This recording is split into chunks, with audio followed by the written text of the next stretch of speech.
তরমুজ চাষে সফলতার মুখ দেখছেন গাইবান্ধার চরাঞ্চলের কৃষকরা। পরিত্যক্ত ও বালুময় জমি কাজে লাগিয়ে ফলন এবং দাম ভালো পাওয়ায় তরমুজ চাষে আগ্রহ বাড়ছে কৃষকদের। পরামর্শ সার্বিক সহযোগিতা নিয়ে কৃষকদের পাশে আছে কৃষি বিভাগ। গাইবান্ধার প্রতিনিধি গোপাল মহন্তের রিপোর্ট, জানাচ্ছেন SKN রেশমা।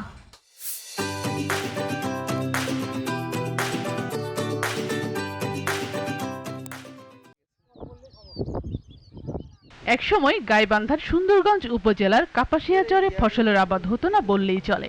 লোকসান হলেও কিছু জমিতে হতো ভুট্টা চাষ। এবার কৃষি বিভাগের পরামর্শে তরমুজ চাষ করে ভালো ফলন পেয়েছেন কৃষকরা। ব্রহ্মপুত্র নদের কাপাসিয়ায় পরিত্যক্ত চরে এবার 500 বিঘা জমিতে তরমুজ চাষ করা হয়েছে। প্রতি বিঘা তরমুজ বিক্রি করে আয় হচ্ছে 10 থেকে 15 হাজার টাকা। ভুট্টা বহুত সময় বহুত ধরনের বাজার কম থাকার কারণে অনেক সময় লস হইতো। তরমুজের আবাদের মধ্যে আমাদের হলো মাটির দরকার হয় না, শুধু বালাতেই আমাদের তরমুজের আবাদের যথেষ্ট।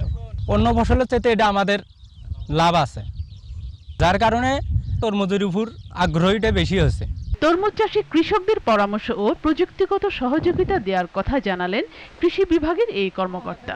কৃষকদেরকে আমরা প্রয়োজনীয় পরামর্শ, কারিগরি সহযোগিতা, আমাদের যে প্রদর্শনী যেগুলো ছিল, প্রণোদনা যেগুলো ছিল, এগুলো আমরা দিয়ে দিছি।